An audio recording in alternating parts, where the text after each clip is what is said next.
Nah, malam ini kita undang bersama menjadi salah satu bintang tamu ya peserta untuk kompetisi dengan kepala toko penjualan terbaik. Nah, perasaan Gustama gimana nih? Perasaan Gustama nggak nyangka ya Bu ya kalau misalnya jadi top sales, jualan terbanyak juga. Tapi Gustama seneng, dan salah satunya dari seluruhan karyawan Otobot, Gustama termasuk gitu. Gitu aja sih Bu. Oke. Ini kan penjualan top sales ya, Oke. Gustama. Nah, ini kan terkait dengan skema Oke. yang kita berikan.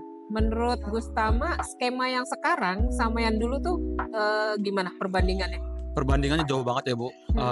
Termasuk Gustama itu kalau misalnya untuk yang skema yang dulu itu tidak ada apa-apanya. Kalau sekarang malah mengejar pengen lebih lagi.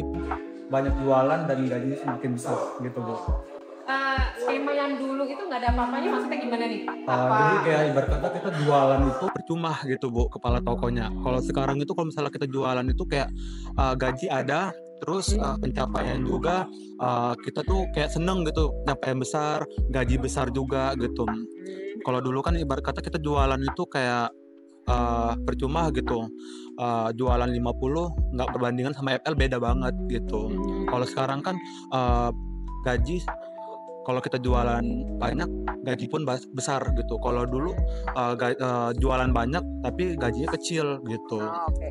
Jadi ada juga nih waktu itu mungkin ada beberapa teman-teman yang belum mengetahui caranya nih, caranya mencapai ini gimana, belum bisa melihat skema yang sekarang itu gimana. Mereka berpikir pernah dapat tawaran dari kompetitor. Mereka bilang gini, kalau dari kompetitor saya udah dapat gaji UMR, tinggal ngejar dari insentifnya aja. Betul. Nah, kalau menurut Gustama di Otobot tuh gimana tuh tadi terkait dengan yang Gustama bilang? Kalau untuk yang pertama, yang kalau misalnya gaji sebelumnya, itu kita tertarik Bu, kalau misalnya ditawarkan gaji sekian. Di kompetitor gajinya itu ya UMR gitu. Tapi kalau misalnya kita mau ngejar ya mungkin ngejar insentif, bener kata Ibu tadi. Tapi kalau misalnya di Otobot dulu mungkin kita kayak tertarik nih sama kompetitor, tapi sekarang kayaknya enggak, karena gaji sekarang itu ya lumayan buat kita bisa melampaukan UMR tadi gajinya gitu. Ya jadi mungkin jadi bisa jadi kalau misalnya kita ngejar aja ya pasti lebih dari UMR, malah lebih kan dari gaji 2 digit gitu. Wes, berarti lebih dari 2 digit. Iya, jadi kalau misalnya kita cuman hanya sebatas jualan-jualan, tapi kalau misalnya kita mau ngejar gaji aja, pasti ya cuma ya gajinya cuma UMR aja. Tapi kalau misalnya untuk skema sekarang, kita lebih dari itu, gajinya lebih dari UMR. Berarti untuk yang sekarang gaji maupun insentif itu tergantung dari kitanya lagi. Kita. Iya, effort kita semakin lagi. Banyak berusaha, semakin effortnya tinggi, itu berbanding lurus ya. Betul, jadi penghasilannya juga naik. Akan lebih naik gitu, benar. Tadi Gustama juga udah bilang penghasilannya 2 digit. Iya. Ya, berarti untuk teman-teman yang lain nih, pasti ya kan? bisa. Berarti itu untuk target yang sekarang, skema yang sekarang itu memungkinkan untuk dicapai. Gitu ya. Kemungkinan Bu, benar. Ya, jadi bagi kita tuh mudah untuk dicapai dengan skema yang sekarang, peraturan yang sekarang gitu ya. Berarti lebih terarah ya. Gitu. Jadi Otobot udah lebih baik gitu ya. Baik, alhamdulillah. Yang saya tahu dulu tuh Gustama sempat di toko yang lama juga sempat ya bisa dibilang ya, maksudnya dalam tanda kutip dismotivasi. Itu mungkin karena skema yang dulu ya. Iya, betul Bu. Jadi tidak sesuai dengan apa yang kita lakukan, ternyata penghasilannya beda ya. Tapi kalau sekarang kita melakukan lebih, berarti kita juga dapatnya lebih, gitu ya. Nah, tapi ada pengaruhnya nggak dengan posting? Karena yang saya tahu nih beberapa rekan-rekan ada yang bilang sering dapat teguran, kok nggak posting sih, nggak posting. Nah, menurut Gustama ada nggak pengaruhnya nih antara posting sama jualan? Kalau untuk Gustama sendiri gitu, kalau misalnya posting itu Gustama itu kayak posting kayak di Instagram, Facebook, tapi lebih pentingnya itu Gustama di Google Meet. Jadi kalau misalnya kita rating kita di Google Meet ini naik, otomatis orang itu kan terdekat, jadi kayak nyari di lokasi terdekat Bu. Jadi kalau postingan gue kan kayak Facebook tuh, mereka kan nanya aja.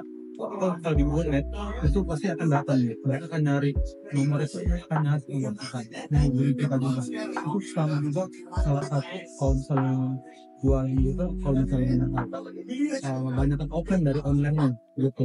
Jadi sekarang juga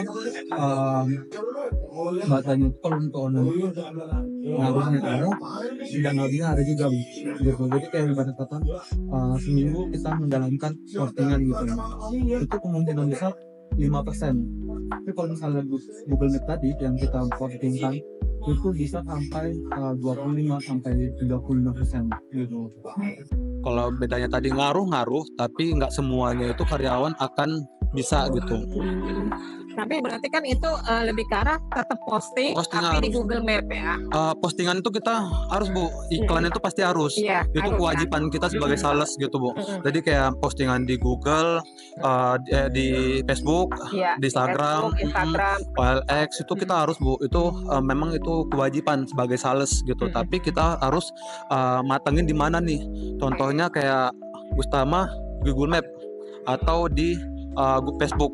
Tapi kalau misalnya teman-teman yang lain mungkin ada yang di IG, ada yang di Facebook gitu. Jadi apa ya, bahasanya itu berbeda-beda Bu. Nggak semuanya itu kita Gustama Facebook mateng, di IG mateng, di Google Map mateng juga, di TikTok mateng juga, enggak. Jadi kita yang mana yang kita mateng itu kita kejar gitu, kayak Google Map, terus OLX itu kita kejar selalu gitu. Tapi dengan arti kata dimanapun di OLX, di Facebook itu artinya posting harus. Dan itu berbanding lurus dengan penghasilan. Benar, ya. Benar betul. Okay. Mungkin ini pertanyaan terakhir. Tadi udah dibilang gajinya 2 digit gitu kan. Terus ada nggak sih yang khusus nih untuk teman-teman nih kan dengan begini teman-teman mau dong kayak Gustama gitu kan bisa mencapai gitu kan, bisa nggak sharing apa sih yang dilakukan Gustama, apa sih yang bisa memotivasi Gustama sehingga menjadi seperti sekarang ini gitu. Sebenarnya simpel Bu. Dibilang kata simpel, dibilang enggak gitu. Karena di sini pasti semua juga udah melakukan gitu. Ya kalau misalnya ada customer, kalau misalnya datang ya kita kasih sapaan, terus kita tanyakan maunya apa. Kebanyakan kan di sini FL yang lain atau kepala toko yang lain kita kurang tahu. Tapi Gustama baca sendiri dengan kepala Gustama sendiri, FL baru aja. Kalau tidak disuruh itu tidak akan maju. Jadi kita harus tuh kalau misalnya ada customer itu langsung kita maju, jangan dia masuk baru kita maju gitu, jangan. Jadi kalau misal kita langsung sapa maunya apa, kita tanya gitu kan. Terus kalau misalnya customer nanya jangan diam, kayak ibarat kata ada customer nih nanya ini terus udah kita jawab aja pertanyaan dia, jangan. Lebih kayak kita cerita dulu bahasanya itu santai dulu gitu, jangan terlalu menegangkan. Customer kan bahasanya mau beli itu nggak akan beli walaupun dia pasti dia ngomong tanya-tanya dulu nih gitu kan.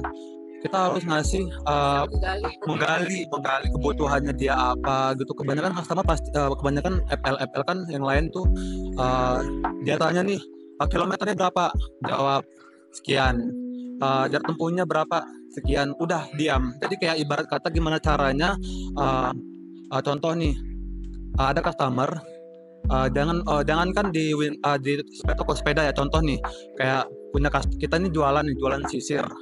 Gimana caranya ini sisir ini laku, minimal 3 contoh. Tapi yang datang itu kepalanya gundul. Ya jadi kayak ibarat kata, wah ini kan kepalanya gundul, gimana caranya jual? Ya nggak mungkin. Ya gimana caranya kita laku sama kepala gundul tadi? Dikasih hadiah kah? Dikasih prian kah? Di balik kata, oh bapak dapat jam, dapat sisir, gitu bahasanya kan gitu. Jadi kan dia laku, jam tadi laku, sisir tadi laku. Gimana caranya orang datang ke toko, kita berpikir positif. Jangan sampai ibarat kata datang, kak cuma nanya-nanya aja, hati kita kan pasti ya cuma nanya-nanya doang. Jangan, malah lebih kita gali informasinya, buat siapa, buat inikah kan. kita tanya gali dulu pertanyaan itu. Jadi jangan sampai diam terpaku, Bu. Nah, kalau misalnya untuk nge-push itu ya untuk FL gitu. Jadi kalau misalnya kayak Gustama lebih berpikir positif aja, Bu. Jadi gimana caranya customer masuk ke toko, dia keluar membawa barang sepeda listrik seperti itu, Bu. Berarti apa namanya, karena pembeli raja, jadi memang kita harus melayani. Benar, Bu. Memang kita bergerak di bidang jasa, betul. Ya, mau nggak mau. Ya. Gitu ya. Jadi jangan hanya sekedar untuk standar-standar aja, tapi kita pasti kalau kita berbuat lebih, pasti itu efeknya ke kita juga. Benar, gitu benar, ya. Bu. Benar. Okay. Ya. Berarti Gustama seneng kan udah di Autobot, udah nyaman. Nah, kalau misalnya ada kompetitor narik, mau nggak? Kita bukan ngomongin munafik atau tidak munafiknya ya, Bu. Kalau misalnya mereka lebih menariknya dengan gaji sekian, dengan skema yang bagus, atau dengan kerjaan yang ibarat kata tanda kutip positif, itu ya mau nggak mau kita ini dulu. Tapi kalau misalnya ibarat kata bukannya poin untuk wah ini gini enggak, tapi lebih kita mikir dulu nih di Autobot seperti apa, kita dikasih peluang apa, dikasih apa untuk dari perusahaan untuk kita. Kan ibarat kata Gustama udah pernah 2 tahun di Autobot, Gustama udah ngerasain gitu. Belum tentu yang di kompetitor itu dia yang iming-iming dengan gaji besar, belum tentu ibarat kata dikasih peluang sangat besar hati gitu. Maksudnya belum tentu nyaman gitu, Bu. Belum tentu nyaman, bisa akan dari nol lagi gitu. Dari awal lagi. Kalau misalnya di Autobot ini kan kita dari nol udah sampai besar ini kan, titik ini kan ibarat kata nggak segampang yang kita pikirin gitu, Bu. Apalagi yang saya lihat Autobot ini kan ngejual unit-unit yang fast moving ya, Winfly, Pacific, Exotic. Terus juga kita bisa jualan di mana aja kan. Toko kita lagi kosong, kita bisa jualan di toko lain. Ya. Jadi bisa dijualan di mana aja gitu ya. Nah, mungkin terakhir nih, gimana caranya Gustama mempertahankan kriteria tokonya kan udah 2 bulan platinum nih. Gimana nih caranya? Gustama lebih apa ya, Bu? Lebih semangat lagi, kayak jangan putus asa, jangan terus untuk customer itu pelayanan lagi lebih tinggi lagi. Jadi meningkatkan lagi, jangan sampai udah titik tinggi kita jangan sampai titik rendah, dan ibarat kata jangan dia gampangin gitu. Jadi harus benar-benar kita jaga. Itu aja sih, Bu. Thank you Gustama atas sharingnya. Mudah-mudahan bisa membawa teman-teman nih ngikut gitu, menjadi Gustama dan toko-toko platinum lainnya gitu. Saya juga berharap Gustama selalu menjadi undangan kita nih untuk di acara-acara berikutnya. Berarti kan Gustama tetap menjadi yang terbaik. Itu aja sih. Terima kasih ya Gustama ya sharingnya. Oke.